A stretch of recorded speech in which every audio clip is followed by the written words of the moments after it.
Grand Prix Chicago. She is 5-0-1 playing Rug Delver and currently up a game here over the Manchild. And Seth has a very powerful enchantment in play. Rest in Peace, very good against Rug Delver. Yeah, Nimble Mongoose, Tarmogoyf. Don't really do a whole lot anymore.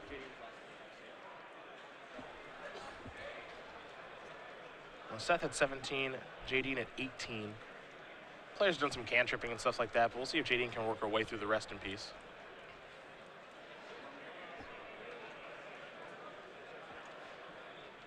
Gonna sacrifice a Wooded Foothills here. So time to go searching.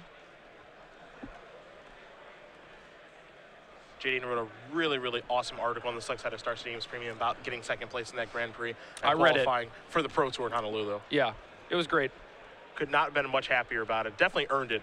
Put the time in with Mono Black Devotion. Oh, certainly. You should probably get her to write more.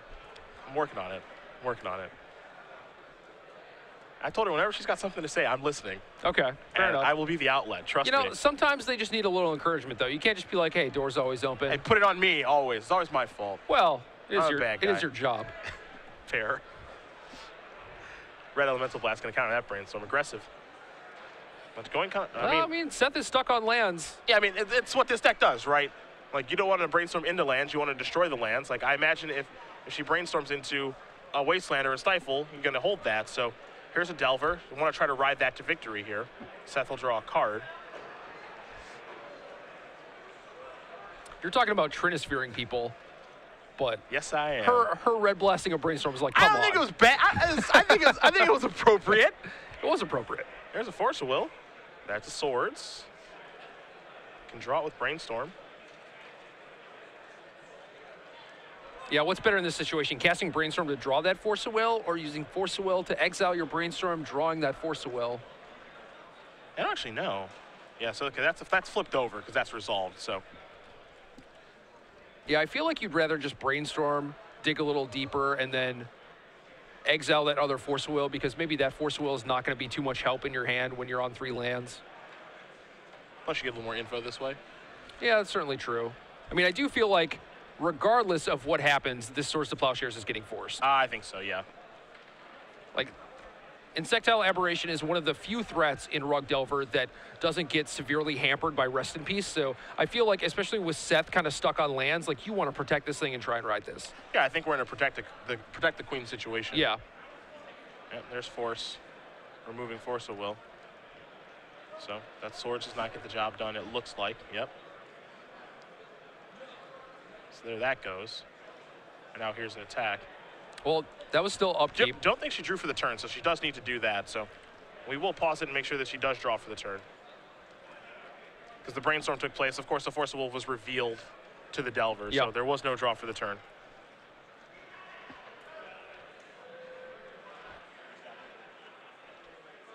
So we do have our table spotter and our judge that will make sure that is taken care of. Because, you know, drawing a card, it's nice. It's mandatory. There we go. 2 cards. Perfect. And to be fair, I mean, she knows exactly what it is from Brainstorm, and now she will draw for this actual turn as well. And surfing for 3 yet again. See if it's good to go. And it is. So Manfield goes down to 11. There's a Wasteland. That is nice. It's certainly a nice card to have. If Seth has Stifle in his deck, which granted I know a lot of people playing Blue, White, Red Delver do not have, it might be a little more prudent to use it on the upkeep. This is a Submerge, but that's a Red Elemental Blast, so that's not happening. At least we don't think so.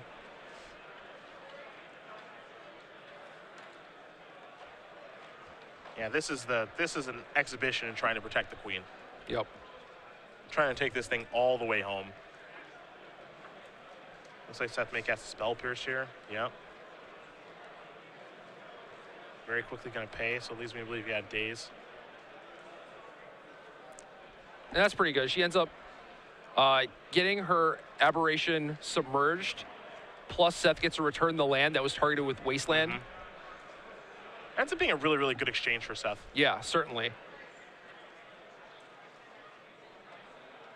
So now Seth will get the draw.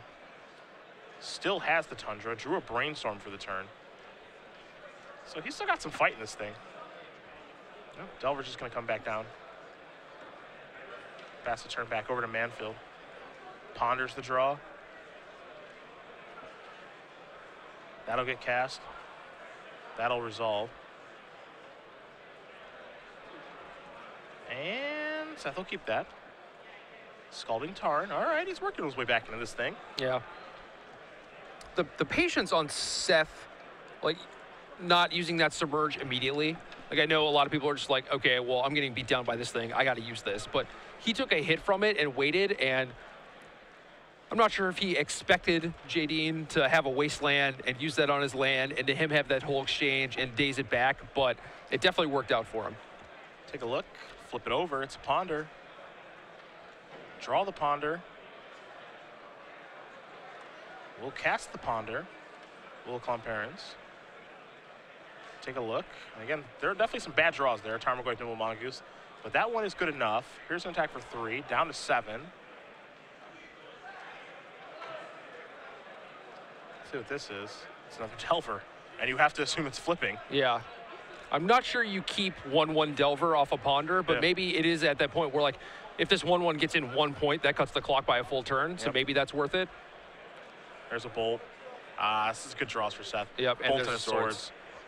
And so you have to imagine the next card that's coming is not very good.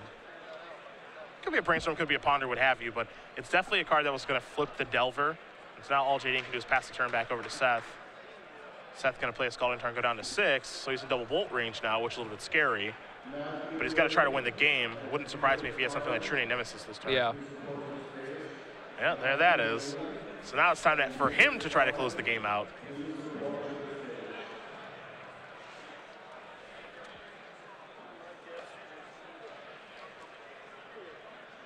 This is a Brainstorm. That is good to go. So 2 cards are going to go back. This might be in response to the True Name, of course. Maybe try to counter that. Yeah, maybe trying to hit a red Elemental Blaster a daze.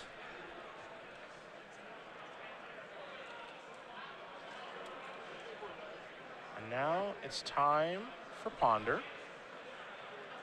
So take a look at 3 of them. And doesn't like what she sees, so shuffle it up.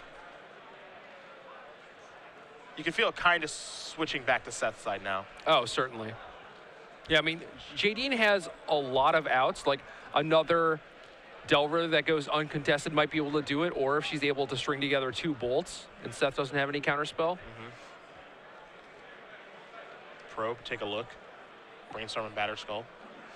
Mystery card coming. Batterskull will be good eventually, but I don't think it's going to come to that. I don't know when we're going to get there. Here's a Wasteland. Knock out that Tundra. Seth will draw. In for 3. Jadine will go down to 14. There's a Brainstorm. So peel 3, put back 2.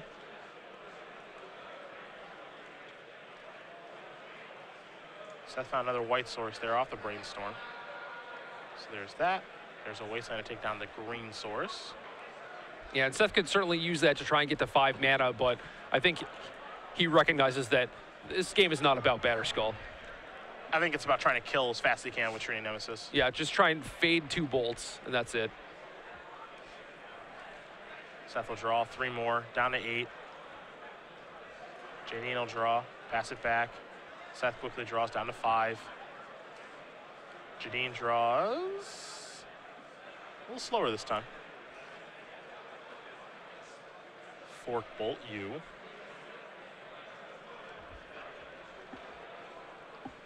See a Flusterstorm there in Seth's hand. Let's see what this is. Hardcast Daze. Pay for the daze. Seth says I will daze again. That takes care of that. Pass it back over to Manfield, who will draw. Picked up a copy of Volcanic Island in for 3. Jadine's down to 2.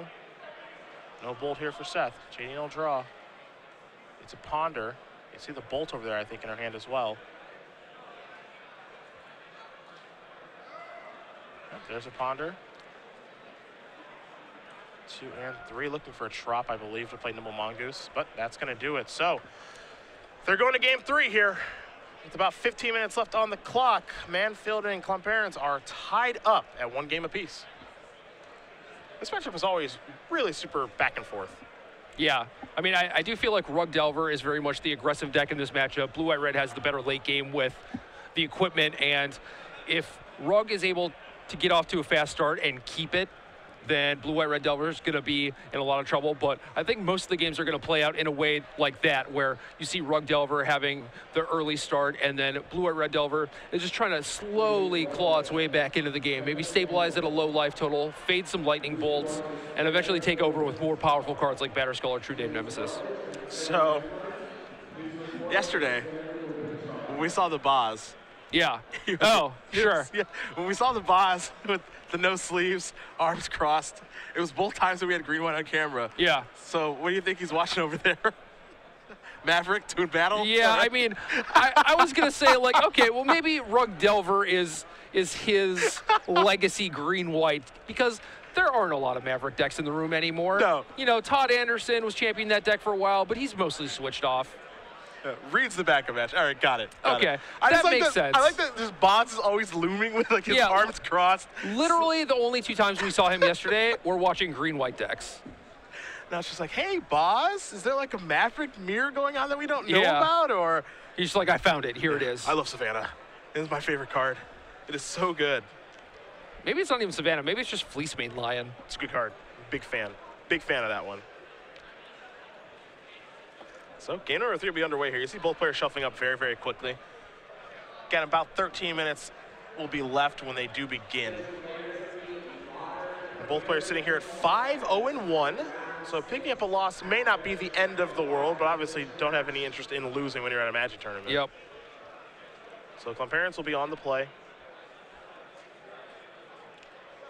See if she finds something that she likes. That was a very fast keep. She kept her hand before Seth even picked up the 7 cards. So, gonna just play a Volcanic Island and pass the turn back. That is the Wooded Foothills. Just gonna pass it back again. Wonder what the hand is here. Looks like a Stifle and some blue cards. Okay. Probably some counter magic. Well, we're gonna find out what Seth has right now. Jadine is gonna pay 2 life to play a Gataxian Probe. So, Brainstorm, Pyroblast, Rest in Peace.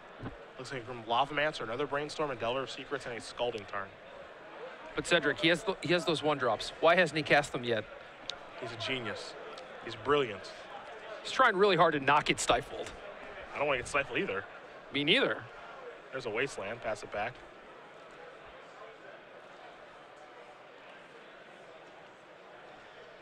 I'm not in love with how this game is going for Jadine, because I don't know if this is the kind of game you want to play.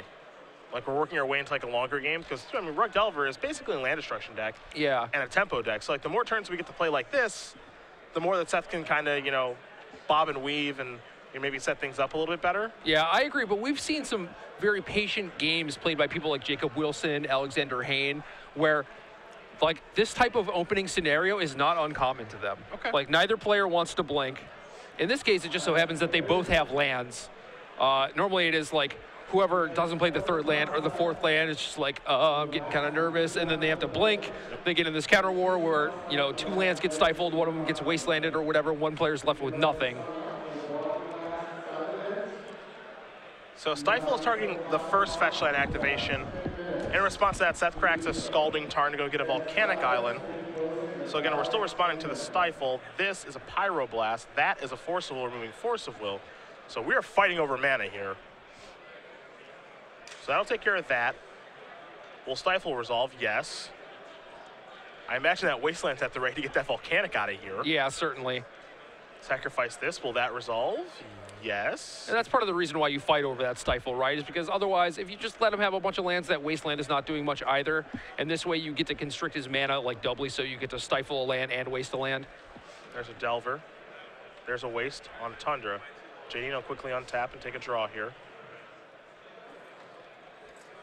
That's a Wasteland. Get that out of here. This is the game that Rug Delver wants to play. Exactly. It took a few turns to set up, right? But Fork Bolt 1-1. Clear that out of the way. Is there a threat here, maybe? Sacrifice the Wooded Foothills. All right, now we're moving. There's a Trop. Again, Klomparens does know the grip for Seth for the most part. For the most knows part, there's a rest in peace hiding out over there. A Nimble Goose, a Ponder instead. All right, so going to resolve that. Take a look at a couple of cards here. Happy enough, going to keep it. Seth draws a card, it's another rest in peace. There is a Flooded Strand, but that's his only land. Yeah. So if there's another Wasteland looming, it gets ugly, as we saw in the second game, but Seth was able to work his way out of that. We also do know that Seth has 2 Brainstorms in hand. So, I mean, there's a potential to get a Brainstorm lock, yes. There's also the potential to find lands. There's a Daze on that. Jadine quickly draws. There's a Wooded Foothills. Kick it back. No threat yet is the problem. And Seth does draw a land. It's an Arid Mesa.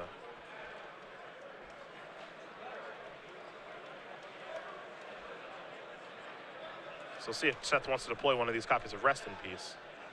Looks like the answer is yes. Will it resolve? It does. So now Tarmogoyf, no Mongoose. Not so good.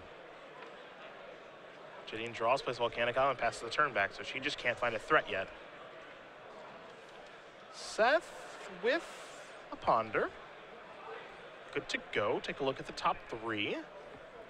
See if he wants to keep. He does. Now a Brainstorm. And 3. So 2 are going to have to go back. You see Stoneforge Mystic among them, also an Arid Mesa. That's kind of the difference in these decks, right? Like, you're able to play kind of the mana screw you game when you're in the Rug Mirror because, you know, typically that's an 18-land deck, but Blue White Red has a few more lands. Yeah.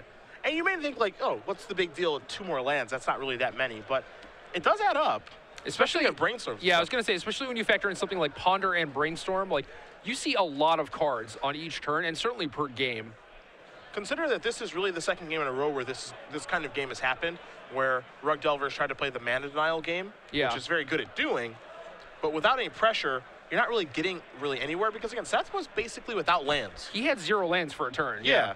And now he's worked his way back up to 3 lands. And, you know, Jadine's expended a lot of her resources to keep Seth stuck without lands. Now Seth is like, all right, now I'm going to play Stoneforge Mystic. And you know if I get Batterskull in play, you can't win. A Lightning Bolt will probably take place here on that Stoneforge Mystic in a moment, but Seth is threatening Batterskull. And that's very, very, very difficult for Rug Delver to beat. There's a Fork Bolt. 2 damage will go there. Here's no Mongoose, which will likely never go larger than a 1/1 due to Rest in Peace. Seth will draw. 2 mana. Another Stoneforge Mystic. There's a Delver's Secret. Seth has nothing to search for. So he just passes the turn back. But now he's consistently putting Jadine to the test. Like, do you have a Bolt to get this off the table? Here's a Brainstorm. If you don't, my Batterskull's going to get into play. You're probably going to lose. Yep. If I get my 5th land, Seth may cast Batterskull then with 5 lands, maybe not. But if he does, it's like, do you have Daze or Force of Will? If not, I'm probably going to win. Here's a Volcanic. There's a Pyroblast. That's a Bolt to get that off of the table. And here's an attack for 1. Delver interest in trading? I imagine not. Yeah, I don't think so. That Goose is not going to be anything more than a 12-turn clock, right? Yeah, it's never going to be loose. Delver going to flip now. Brainstorm, of course, a great draw. Seth will cast that. So, time to look at 3 cards, put 2 of them back, see if he can find a fetch land to make it perfect, or maybe even a Stoneforge Mystic. And Mystic was the last card of the bunch. Looks like he also found a copy of Submerge. Not great now, but I imagine good later. Yeah.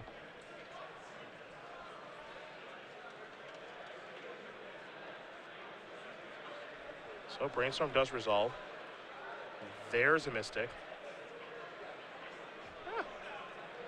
It looks like he just liked what he saw. You know, apparently he didn't want to shuffle anything. He had a Submerge, but yeah, okay. Yep. Jadine doesn't have an answer and knows that a Batterskull is coming, so does extend the hand, and Seth Manfield is going to win this match over Jadine Klomparens.